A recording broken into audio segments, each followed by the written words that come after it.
Alrighty, so this video is going to be a couple different things. It's going to be a little bit of a review of the TW, a couple things about it, which when I bought it, no one showed me anything because it was delivered to my house, so I had to figure some things out for myself, which a lot of you are going to be thinking that it's like simple common sense stuff, but I haven't ridden a motorcycle in 20 years, so I would essentially consider this, it's like getting my first bike again.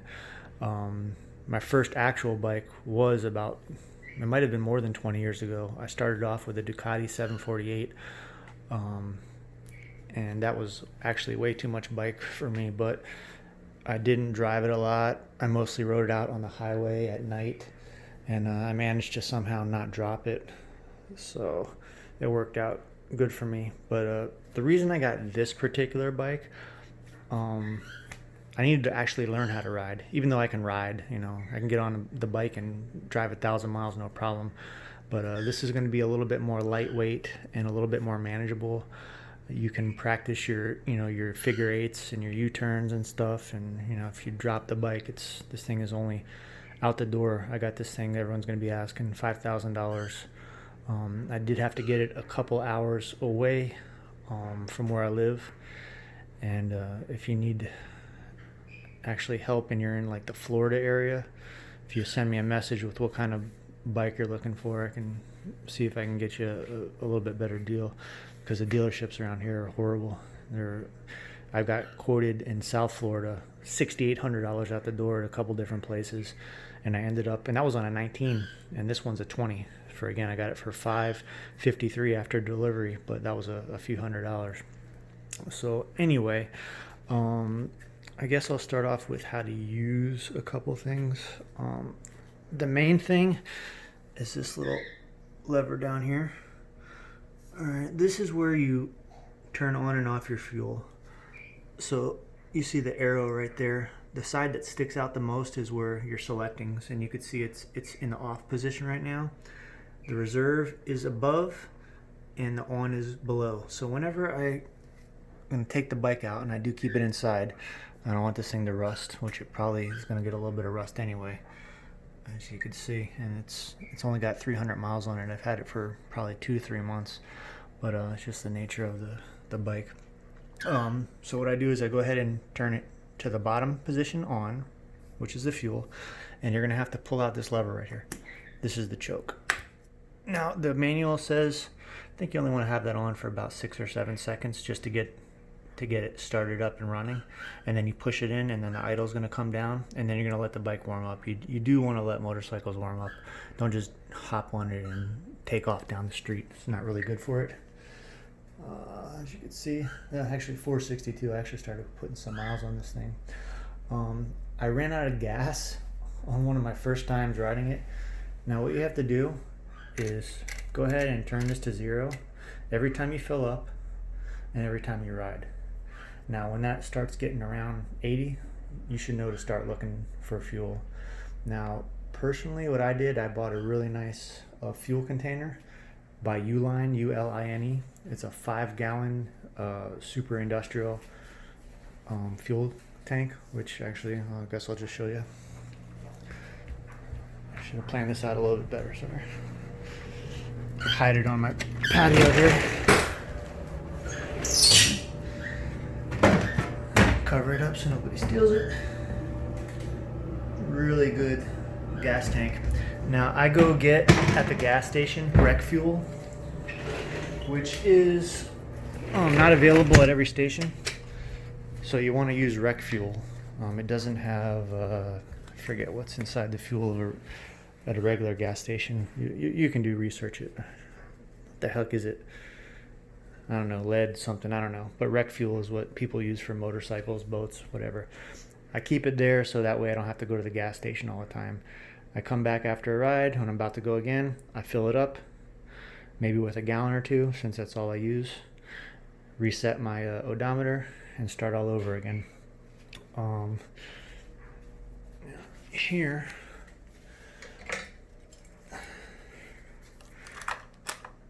you can lock this.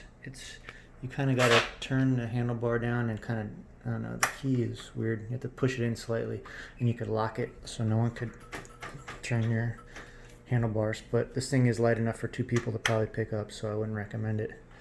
But when you want to start it, turn the key to on, come over here, put it to run, and then start, and that's it. Again, the first time, you're going to go ahead and make sure that your fuel is on, and then pull your choke out. Now, one thing I do, since I keep it inside, when I am about a mile away from my house, I go ahead and I turn the fuel to off, and then I run it almost to where it gets to my door. I'm basically running out of gas. That way there's no fuel kind of in the system, if anything, any line breaks or whatever. I don't know if it's good or bad or whatever, but that's just what I do. So now there is a break-in period on this thing, as with any motorcycle. You're really not supposed to be going full throttle for, I think it's like around 600 miles. This is in your owner's manual. It's very easy to read, but I would do at least 600 miles. They might say 1,000. I honestly can't remember. You don't want to be going full throttle, and I actually kept it below 55 for the first month, and there is going to be a 1-month oil change. I did not hit the mileage that they said, but it does go by time also. So your first oil change is probably one of the most important. You're going to have a whole bunch of metal shavings and gunk or whatever else is in there. So I would at least do the first service at the dealership, and then after that, if you want to, I guess, take it to a motorcycle shop, maybe. I'm probably going to do the first couple until I can figure it out. These tires, one question I had about on the street, actually they're not bad on the street at all. I'm not the most experienced rider, but I lean a little bit going around the little circles. It seems to hold up.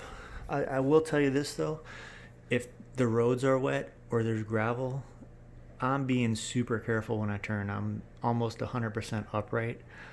Now you can switch these. I do mostly street driving. Very rarely am I in the trails or anything like that. I'm in South Florida. There's not much around.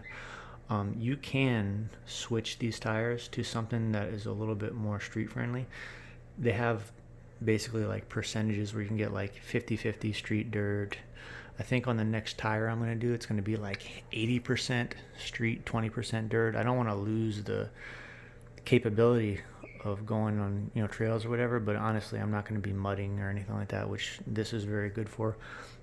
The first gear on this bike is very slow. If you have ridden a motorcycle before, this is something that is going to possibly deter you from like wanting to keep the bike. But if you're aware of it up front, it's going to be less of a shock. And again, I'm coming off of a super bike, so I was like really disappointed at first. But part of the reason I got a bike like this is I didn't want to be going down the highway at 150 miles an hour, killing myself. I feel like I dodged a lot of bullets with that first bike. I do wish this was a little faster.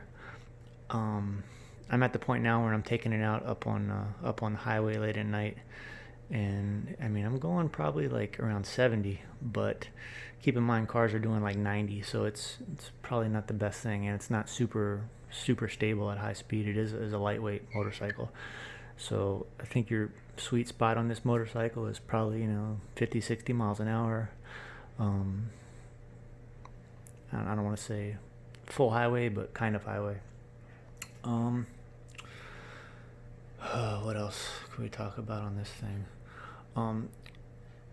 Okay, why you should not get anything smaller than this. I went through a long period of time where I was trying to get a Honda Monkey or a Grom, and it would have been the biggest mistake of my life. When I was in the showroom sitting on the monkeys, I was like, man, it was just like the perfect little toy, which I talked myself into, I wanted a toy, and it was a good size. And I actually looked at this bike before, and I was like, man, this thing is just so bulky, which is kind of funny to me now. But one thing to keep in mind when you're getting a bike, after you get outside and you're not in the showroom, it's a whole different ball of wax. This bike becomes tiny. if you were on a Grom or a Monkey, I mean, it's literally a death trap in my opinion. You got cars flying around, and you're on this teeny tiny little 125. And I see some people have passengers too. I think even with a passenger, this bike is probably not the super fastest, and it's a 200. So if you do want to travel with a passenger, that's also something to keep in mind. But at least I feel like this bike has a little bit better visibility and go a little bit faster. You don't want to spend basically the same exact money, because the Hondas are very expensive. I know they're good bikes and all, but spend $5,000-6,000 out the door on a 125, and in the Monkey's case, you can't even bring a passenger on it. They're not designed for off-road, so I do like the fact that this has the dual capability. And I know some people say, hey, I can take my Monkey off-road. Yes, you can, but I contacted Honda directly, and it's not what it's made for. Maybe some gravel roads or something if you want to be careful, but that's about it. Yeah, so I definitely would not get anything smaller than this.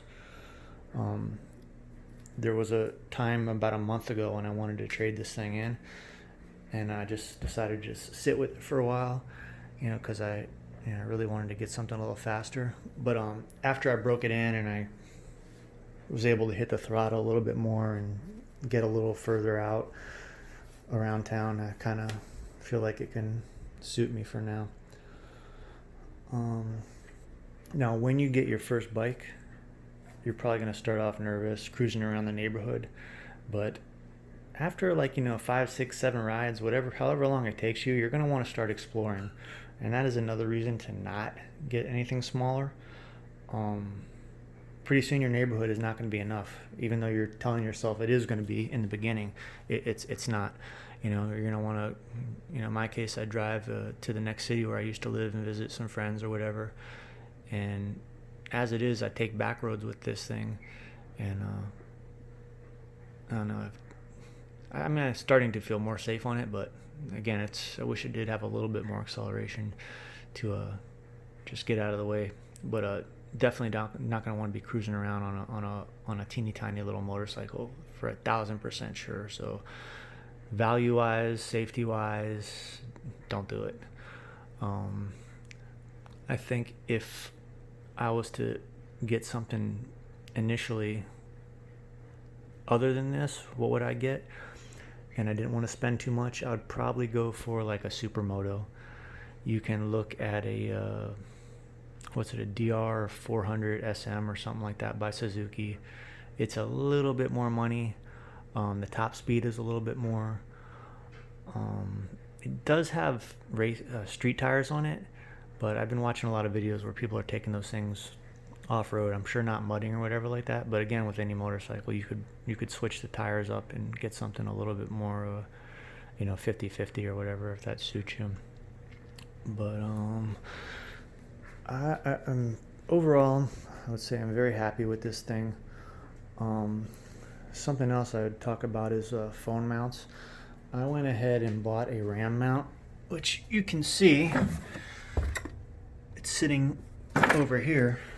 And the reason that I got rid of the RAM mount was because you don't realize when you mount your phone, I got a $1,000 phone, and it's literally vibrating the crap out of it. You're gonna find yourself having a broken phone.